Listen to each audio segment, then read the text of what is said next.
আসসালামু আলাইকুম, স্বাগত জানিয়ে শুরু করছি নতুন আরও একটি পর্ব। তৈরি করে দেখাবো মুরগির মাংস ভুনা। মুরগিটা আসলে দেখা যায় সবসময় আমরা আলু দিয়ে ঝোল করেই রান্না করি, তবে মাঝে মাঝে চাইলে এরকম ভুনা করেও খেতে পারেন। পোলাও অথবা সাদা ভাতের সাথে খেতে কিন্তু ভীষণ ভালো লাগে। তো মুরগির মাংস ভুনা করার জন্য এখানে আমি 1 চা চামচ নিয়ে নিলাম হলুদ গুঁড়া, 1 চা চামচ দিয়ে দিলাম মরিচ গুঁড়া, 1 চা চামচ দিয়ে দিচ্ছি ধনিয়া গুঁড়া, হাফ চা চামচ দিয়ে দিলাম জিরার গুঁড়া। এরপর এখানে আমি রাঁধুনি মুরগির মাংসের মশলা দিয়ে দিলাম 2 চা চামচ। এবার এই মশলাতে আমি পানি দিয়ে মশলাগুলোকে আধা ঘন্টা অথবা 1 ঘন্টার জন্য এই পানির মধ্যে ভিজিয়ে রাখবো। এতে করে কিন্তু মুরগির মাংস রান্নার পর একটা বাটা মশলার ফ্লেভার আসে।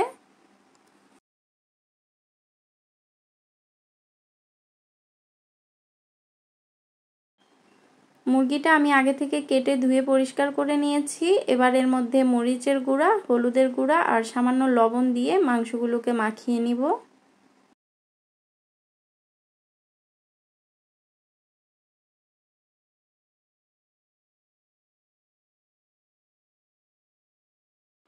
এখন আমি মাংসগুলোকে খুবই হালকা করে একটু ভেজে নিব। খুব বেশি কড়া করে ভাজলে কিন্তু রান্নার পর মাংসগুলো খেতে ভালো লাগে না।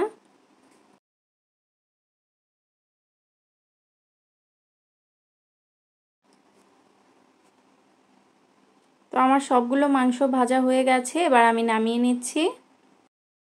এবার মাংস ভেজে নেওয়া তেলেই আমি দিয়ে দিলাম 2টা তেজপাতা, 2টা এলাচ আর 1 টুকরো দারচিনি। দিয়ে দিচ্ছি পেঁয়াজ কুচি পরিমাণ মতো।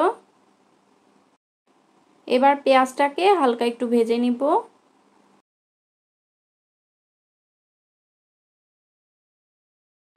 পেঁয়াজটাকে হালকা একটু ভেজে নেওয়ার পর এবার এর মধ্যে আমি দিয়ে দিচ্ছি 2 টেবিল চামচ আদা এবং রসুন বাটা। আদা রসুনটাকেও একটু ভেজে নিব, এতে করে এর কাঁচা গন্ধটা চলে যাবে।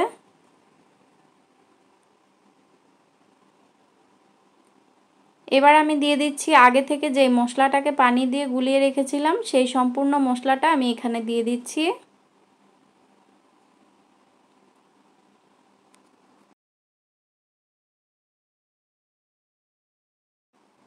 মশলার বাটিতে করে একটু পানি দিয়ে দিলাম। এবার এই মশলাটাকে খুব ভালো করে কষিয়ে নিব। দিয়ে দিচ্ছি স্বাদ মতো লবণ।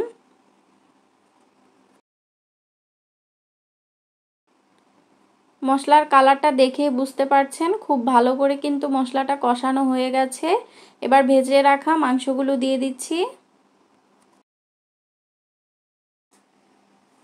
এখন মাংসের সাথে মশলাটাকে আমি একটু কষিয়ে নিব।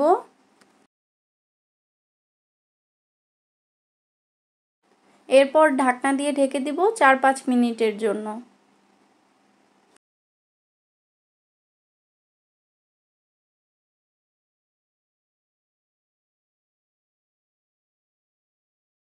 সবকিছু আরও একবার নেড়েচেড়ে এরপর এর মধ্যে আমি দিয়ে দিব পানি। খুব বেশি পানি দিব না, কারণ মাংসটা আমি একটু ভুনা ভুনাই রাখবো। শুধুমাত্র মাংসটা সেদ্ধ হওয়ার জন্যই পানিটা দিলাম। 2 কাপ পরিমাণ পানি দিলেই চলবে। তো পানি দেওয়ার পর এবার আমি আবারও ঢাকনা দিয়ে ঢেকে দিব যতক্ষণ না পর্যন্ত মাংসটা ভালোভাবে সেদ্ধ হচ্ছে। তো ফিরে এলাম, এর মধ্যে কিন্তু আমার মাংসটাও সেদ্ধ হয়ে গেছে আর পানিটাও কিন্তু অনেকটা শুকিয়ে তরকারিটা একটু ভুনা ভুনা হয়ে গেছে। আর মাংসের কালারটাও কিন্তু খুব বেশি লোভনীয় হয়েছে। সবশেষে এর মধ্যে আমি আস্ত কয়েকটা কাঁচামরিচ দিয়ে দিলাম। এতে করে কিন্তু খুব সুন্দর একটা সুঘ্রাণ ছড়াবে। সাদা ভাত, পোলাও অথবা রুটি যেটার সাথেই খান না কেন খেতে কিন্তু ভীষণ ভালো লাগবে। আশা করি আমার রেসিপি ভালো লেগেছে। ভালো লেগে থাকলে অবশ্যই একটা লাইক দিয়ে দিবেন। আজকে তাহলে এখানেই বিদায় নিচ্ছি। নেক্সট টাইম নতুন কোনো রেসিপি নিয়ে আবারও হাজির হয়ে যাব।